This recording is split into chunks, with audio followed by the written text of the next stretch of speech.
ଜୟତୁ ବଜ୍ର ମହାକାଳୀ ଗୋଚରେ ତୋ ବାସ, ବାୟାଣୀ ନାମଟି ତୋର ହୋଇଛି ପ୍ରକାଶ। ଲକ୍ଷ ଲକ୍ଷ ପୁତ୍ର କନ୍ୟା ମାନଙ୍କ ଆଖିରୁ ଲୁହ ପୋଛି ଦେଇ ଅଭୟ ବର ପ୍ରଦାନ କରେ ମା ଗୋଜବାୟାଣୀ। କେନ୍ଦ୍ରାପଡ଼ା ଜିଲ୍ଲା ବାଘଡିଅ ଗ୍ରାମର ପ୍ରସିଦ୍ଧ ଠାକୁରାଣୀ ରୂପେ ମା ବିରାଜିତା। 90 ଦଶକ ସମୟରୁ ମାଙ୍କ ମହିମା ସାରା ଓଡ଼ିଶାରେ ସର୍ବବ୍ୟାପ୍ତ। ଗୋଜବାୟାଣୀ ଦେବୀ ବଜ୍ର ମହାକାଳୀ ତତ୍ତ୍ୱ ରୂପେ ପୂଜିତା। ଗ୍ରାମର ଶେଷ ସୀମାରେ ଘଞ୍ଚ ବନାନୀ ପରିବେଷ୍ଟିତ ଏବଂ ନଦୀ ଦ୍ୱାରା ସୃଷ୍ଟ ଏକ ଗୋଜ ବା ଉଚ୍ଚ ସ୍ଥାନରେ ମାଙ୍କ ନିବାସ। ଏକଦା ମାଙ୍କ ଆସ୍ଥାନଠାରେ ଏକ ତେନ୍ତୁଳି ବୃକ୍ଷ ଥିଲା।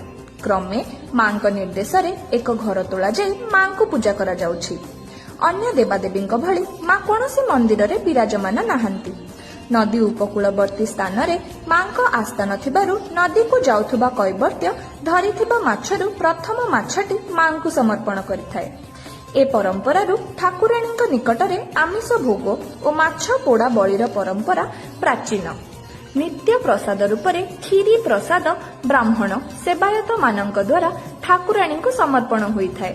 କେନ୍ଦ୍ରାପଡ଼ା ଜିଲ୍ଲାର ଏହି ଆଖପାଖ ସ୍ଥାନମାନଙ୍କରେ ଗୋଜବାୟାଣୀ, ବ୍ରହ୍ମାଣୀ, ବଜ୍ରସୁନା ପରି 7 ଜଣ ଗ୍ରାମ ଦେବତୀ 7 ଭଉଣୀ ରୂପେ ପରିଗଣିତା।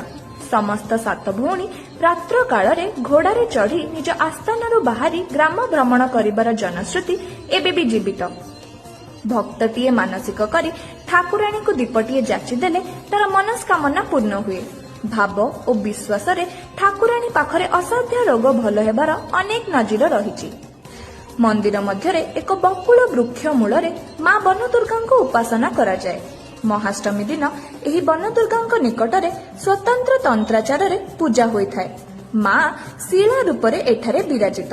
ରାତ୍ରି ସମୟ ପୂର୍ବରୁ ସେବାୟତ ମାଙ୍କ ପୂଜା ସମ୍ପନ୍ନ କରି ଗୋଟିଏ ଦୀପରେ ଘିଅ ବଳିତା ପକାଇ ଦେଇ ଚାଲିଯାଆନ୍ତି ଏବଂ ସକାଳୁ ଉକ୍ତ ଦୀପଟି ଆପେ ଆପେ ଜଳି ଯାଇଥାଏ।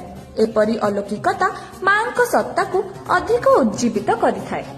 ଓଡ଼ିଆ ନବବର୍ଷ ତଥା ପଣା ସଂକ୍ରାନ୍ତି ଅବସରରେ ମାଙ୍କ ପୀଠରେ ପାଟୁଆ ଆସି ଅଗ୍ନିରେ ଚାଲିବାର ଦୃଶ୍ୟ ସତରେ ଭକ୍ତି ଉଦ୍ରେକକାରୀ। ଭଗବତୀ ଗୋଜବାୟାଣୀଙ୍କ ପୀଠରେ କାର୍ତ୍ତିକ ପୂର୍ଣ୍ଣିମା ମଧ୍ୟ ଏକ ବିରାଟ ପର୍ବ ରୂପେ ପାଳିତ ହୁଏ। ମହିମା ବିସ୍ତାର ଫଳରେ ଆଜି ଓଡ଼ିଶାରେ ଠାକୁରାଣୀଙ୍କ ଅନେକ ମନ୍ଦିର ପ୍ରତିଷ୍ଠା ହୋଇଛି। ପ୍ରତି ଗୁରୁବାର ମାଙ୍କ ପୂଜା ନିମିତ୍ତ ପ୍ରଶସ୍ତ ବାର ବୋଲି ବିଶ୍ୱାସ ରହିଛି ଏବଂ ମାଙ୍କ ଭକ୍ତମାନେ ନିର୍ଦ୍ଦିଷ୍ଟ ଗୁରୁବାର ମାନଙ୍କରେ ଗୋଜବାୟାଣୀ ବ୍ରତ ମଧ୍ୟ ପାଳନ କରିବାର ପରମ୍ପରା ଅଛି। କେନ୍ଦ୍ରାପଡ଼ା ଜିଲ୍ଲାର ଏହି ଐତିହ୍ୟକୁ ଶୀର୍ଷ ସ୍ଥାନରେ ପହଞ୍ଚାଇବାରେ ମହିମାମୟୀଙ୍କ ମହିମା ଜଗତ ବିଖ୍ୟାତ ହୋଇ ବିଜୟ କେତନ ଉଡ଼ାଇଛି।